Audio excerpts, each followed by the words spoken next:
ప్రస్తుతం స్టూడియోలో ఉన్నారు ప్రముఖ రాజకీయ విశ్లేషకులు కేఎస్ ప్రసాద్ గారు. ప్రసాద్ గారు నమస్తే అండి. నమస్తే అండి. అనుకున్నట్లుగానే సిపి రాధాకృష్ణన్ ఉపరాష్ట్రపతిగా గెలుపొందారు. చాలా మార్జిన్ అయితే ఎక్కువ ఉంది, కాకపోతే ఎందుకో ఎన్డీఏ కొంత శ్రమ అయితే పడాల్సి వచ్చింది. కానీ మార్జిన్ ఉన్నా కూడా భయపడ్డారు. ఎందుకు భయపడ్డారు? విప్పు లేకపోవటంలో ఏమో కారణాలు ఏదైనా. కానీ దీంట్లో చూసుకుంటే బీఆర్ఎస్ పార్టీ స్టాండ్, అక్కడ బీజూ జనతాల స్టాండ్, ఏపీలో వచ్చేసి వైసీపీ స్టాండ్, వీళ్ళిద్దరూ న్యూట్రల్గా ఉన్నారు, తటస్థంగా ఉంది. వైసీపీ మాత్రం చాణక్యత ప్రదర్శించిందా అంటే ఖచ్చితంగానండి. ఇప్పుడు ఆర్క్ రైవలరీ అన్నదాన్ని జస్టిఫై చేశారని చెప్పాలి YSRCP. We don't like Congress, వాళ్ళతో విభేదించి బయటకు వచ్చాం అన్నప్పుడు instead of wasting their vote they obviously given it to NDA. ఇది వైఎస్ఆర్సీపీ స్టాండ్. ఇక్కడ కేసీఆర్ గారి పార్టీకి వచ్చారు, టీఆర్ఎస్కి వచ్చారు, డిఫరెంట్ అయింది. ఏది మేము బీజేపీతో చచ్చిన అంటే కవిత మాటలను జస్టిఫై చేసినట్టు అవుతుందని వాళ్ళకి దూరం అయ్యారు. కాంగ్రెస్తో ఇక్కడ సైద్ధాంతికంగా విభేదిస్తూ ఇక్కడ రాష్ట్రంలో ఉన్నాం కాబట్టి మీ మాట మేము వినవలసిన అవసరం లేదు అన్నది. కానీ అక్కడ తెలంగాణ బిడ్డగా సుదర్శన్ రెడ్డి గారు, ఇక్కడ మా లోకేష్ గారు ఇంకా ఆయన్ని సుధాకర్ రెడ్డి గారు అంటున్నారు. ఎందుకంటే సుధాకర్ రెడ్డి గారు ఇచ్చిన టార్చర్ ఇంకా మర్చిపోలేనట్టుగా ఉంది.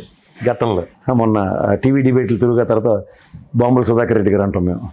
ఆయన్నే జ్ఞాపకం తెచ్చుకుంటూ మొన్న ఎన్డీటీవీకి ఇచ్చిన ఇంటర్వ్యూలో కూడా సుధాకర్ రెడ్డి గారి పేరే పునర్నామనం చేసుకున్నాం. లోకేష్ గారిలా కాకుండా తెలంగాణ బిడ్డ అయినా కూడా కేసీఆర్ గారు ఆయన్ని ఇగ్నోర్ చేశారనే అనుకోవాలి. మీ జీవితాలు వాళ్ళ స్టాండ్ ఈజ్ వెరీ క్లియర్. ఇక్కడ మీకు ఫ్లోర్ మేనేజ్మెంట్లో దిట్టైన అమిత్ షా గారి సక్సెస్ అనే చెప్పాలి.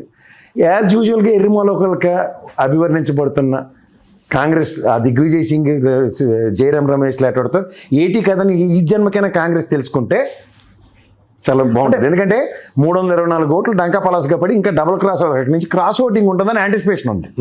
ఈ ఎలక్షన్లో 24 ఓట్లు పడలేదు, 15 డిస్క్వాలిఫై. అంటే ఎంత తెలుగు తక్కువ మేళ ఉన్నారో ఆలోచించుకుంటారు సార్. దగ్గర దగ్గర 40 ఓట్లు.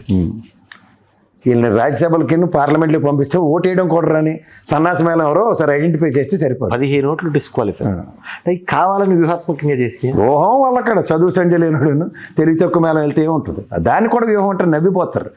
ఫ్లోర్ మేనేజ్మెంట్ అనే డబ్బులు కక్కుర్తిపడి వేసే ఓట్లు అవి.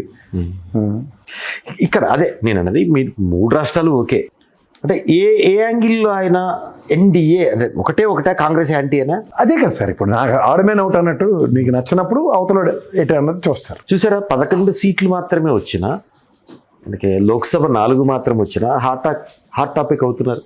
అంటే రాజకీయ చాణక్యత ఉంటే ఏ లీడర్కైనా ఈరోజు కేంద్రం నుంచి అయితే విముఖత ఉండదు కదా, సుముఖత లేకపోయినా. ఇప్పుడు ఆర్టిఫిషియల్గా క్రియేట్ చేస్తున్న విముఖత ఈ కూటమి ప్రభుత్వం ఆంధ్రప్రదేశ్లో చేస్తుంది. అది వాళ్ళు అడ్రస్ చేసుకోవాలనుకుంటే ఎలా ఉంటుంది? నీ సమస్య నాది కాదు, పేరుకి మాత్రం మన ఇద్దరం ఫ్రెండ్స్ అండి. మీ పర్సనల్ సమస్య మీదే కదా. అవును, ఆ కోణంలో చూడండి.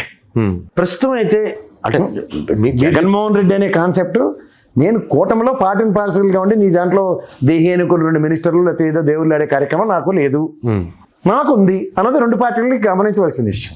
దాని అర్థం ఏంటంటే ఎన్డీఏ కూటమిలో నేను ఉంటానా కాన్సెప్ట్ కాదు. కూటమిలో పార్టీని పార్సల్గా ఉండను, కానీ కేంద్ర ప్రభుత్వంకి సంబంధించిన అంశాల్లో నరేంద్ర మోడీ అంశాలని భుజానికి వేసుకుని ముందుకెళ్తారు. చాలా సందర్భాల్లో మనం గతంలో చూసుకుంటే ఆయన ఏ బిల్లుకి రాష్ట్రపతి ఉపరాష్ట్రపతి ఎన్నిక కావచ్చు, ప్రణబ్ ముఖర్జీ కూడా అలాగే సందర్భానుచితం అక్కడ ఉన్న కొన్ని నిర్ణయాలు ఉంటాయి సార్. కొన్ని పార్టీలు వాటిని అప్లై చేయాలి తప్ప ఏదో పడితే అది మనం అలా పడితే అలా అన్వయించుకుంటే కుదరదు. రాజకీయ పార్టీలు అందులో ప్రాంతీయ పార్టీలు ఒక తలపడిన రాజకీయవేత్తలాగా నిర్ణయాలు తీసుకోవటం ఎట్లా చూడొచ్చు అంటే అదే చెప్తున్నాను. If you use your tailor made solutions, spontaneity, అక్కడ ఉన్నదాన్ని బెస్ట్ యూటిలైజేషన్ తీసుకురావడం. మీరు అన్నట్టు తక్కువ సీట్లే 11 పరిమితం అయినా సరే బెస్ట్ యూటిలైజేషన్ ఉందనుకోండి, నిరుపయోగంగా పడి ఉండదు కాకుండా నిరర్ధకంగా పడకుండా ఖచ్చితంగా దానికి యూటిలైజేషన్ ఉన్నప్పుడు మనం ఇప్పుడు 11 ఏది మొన్న లోక్సభ రాజ్యసభ 11 కానీ 2 రాష్ట్రాల ఓట్లతో సమానమైంది. తెలంగాణ బీఆర్ఎస్ వేస్తే 4 వాళ్ళకు ఉన్నాయి, వాళ్ళకి లోక్సభ రాలేదు, రాజ్యసభ 4 ఉన్నాయి, బీజూకి 7 ఉన్నాయి. అది కాంపన్సేట్ చేసినట్టే కదా. ఇప్పుడు 2 స్టేట్లు కవర్ చేసినట్టే కదా. ఎంత రిలీఫ్ ఎన్డీఏకి ఇప్పుడు. నేను అదే చెప్తున్నాను సార్. అదే that's what tailor made solution ఇవ్వడం, సమయానుచితంగా నడుచుకోవడం. అప్పుడు ఏమవుతుంది? You will be in good books. అవును. ఇప్పుడు వీళ్ళు కంటిన్యూస్గా తెలుగుదేశం జనసేన కలిపి బురద పోస్తూనే ఉన్నారు, కానీ బీజేపీ ప్రాస్పెక్ట్లో ఇలా చూడడానికి ఛాన్స్ ఉంది కదా. అవును, ఆ వెసులుబాటు తెచ్చుకున్నాడు అతను.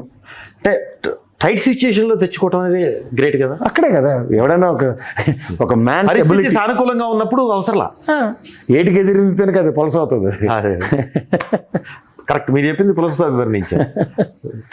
అంటే సో ఆడ్ సర్కమాస్టెన్సెస్ని ఎప్పుడైనా సరే తనకు అనుగుణంగా మలుచుకున్నవాడే రాజకీయ ధీరుడు. క్రైసిస్ మేనేజ్మెంట్ అంటారు. If you can create a situation for his convenience కన్నా తనకి అనుగుణంగా మలుచుకోవడం అనేది చాలా ఇంపార్టెంట్. సీరియస్లీ 11 అంటే విశ్లేషణ చూసుకుంటే స్వతంత్రం వచ్చిన దగ్గర నుంచి మనకి ఆంధ్ర రాష్ట్రం నుంచి, ఆంధ్రప్రదేశ్ నుంచి మళ్ళీ విభజిత ఆంధ్రప్రదేశ్ వరకు రాజకీయాలు చూసుకుంటే కోయిలేషన్ గవర్నమెంట్లు, ఇబ్బందికర పరిస్థితుల్లో కోయిలేషన్ గవర్నమెంట్ ఉండటం, కలుపుకోవటం, స్టాండర్డ్ అవటం వేరు. 11 వచ్చినా సరే ఏ పార్టీని కలుపుకోకుండా రేపు వచ్చే ఎన్నికల్లో కూడా సింగిల్గా పోటీ చేద్దాం అనుకునే ఆ సామర్థ్యం కొద్దిగా లోతైన సామర్థ్యంగా కనపడుతుంది. ఇప్పుడు మీరు ఒకటి గమనించండి, 11 అనే నెంబర్ అవహేళన చేస్తే 2 స్టేట్లను కాంపరేట్ చేసింది కదా.